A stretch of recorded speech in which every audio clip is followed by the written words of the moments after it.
کہ یہ موضوع اصل میں بہت طویل ہے، تو میں بہت زیادہ ڈیٹیل میں تو ابھی نہیں جاؤں گا، مختصراً بتاؤں۔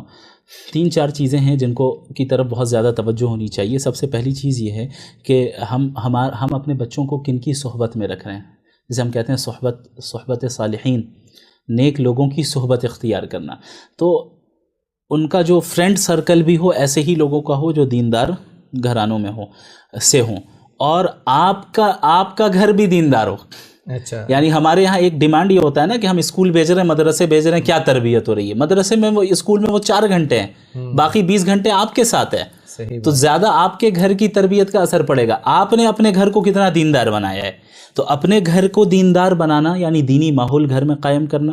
دوسری چیز، اپنے بچوں کے فرینڈ سرکل اور جس کے ساتھ ان کا اٹھنا بیٹھنا ہے، اس کا خیال رکھنا کہ دینداروں کے ساتھ ہو۔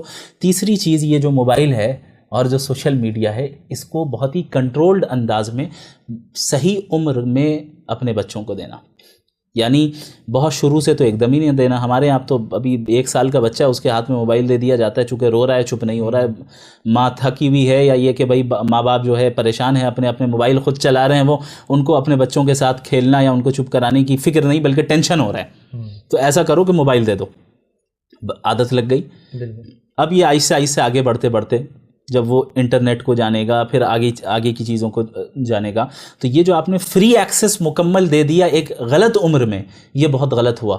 اسی کا نتیجہ یہ نکلا ہے کہ سوشل میڈیا پہ ایسے لوگوں کو سن رہے ہیں جہاں سے شکوک و شبہات بھی آ رہے ہیں۔ تو آپ کو ایک تو یہ آپسی مشورے سے یہ طے کریں کہ اپنے بچوں کو کب دینا ہے، اپنے بڑوں سے مشورہ کریں کہ کس عمر میں موبائل کو ہم یوز کرنے دے سکتے ہیں، کس عمر میں انٹرنیٹ کو دے سکتے ہیں۔ اور پھر اب تو الحمدللہ ایسے بھی ہے کہ آپ ایسی سیٹنگز کر لیں گوگل پہ جا کر جو کڈز کے لیے خاص ہوتے ہیں، جہاں پہ آپ کنٹرول انوائرمنٹ آپ اس کو انٹرنیٹ پہ دے سکتے ہیں کہ آپ کی نظر میں ہو کہ وہ کیا دیکھ رہا ہے کیا نہیں دیکھ رہا ہے۔ لیکن یہ بھی ایک مدت تک، جب بچہ بڑا ہو جائے، بالغ ہو جائے، تو پھر اب یہ چیز نہیں چلے گی۔ اب اگر آپ کرنے جائیں گے تو اس کا ریئیکشن ہوگا، لیکن بچپن میں اگر آپ نے اس کی تربیت کر لی تو پھر آئندہ وہ اسی کے نہج پہ چلتا رہے گا۔ چوتھی چیز، ویسٹرن سسٹم آف ایجوکیشن سے اپنے بچے کو بچائیے، ویسٹرن سسٹم آف ایجوکیشن سے اپنے بچے کو بچائیے۔ اس کے لیے آپ اسلامک پیراڈائم کے تحت اسلامک انگلش میڈیم اسکولز کو اپنے ملک میں قائم کریں، الگ الگ جگہوں پہ قائم کریں، جہاں پر آپ کے بچہ دینی ماحول میں یہ عصری علوم بھی حاصل کرے اور دینی علوم بھی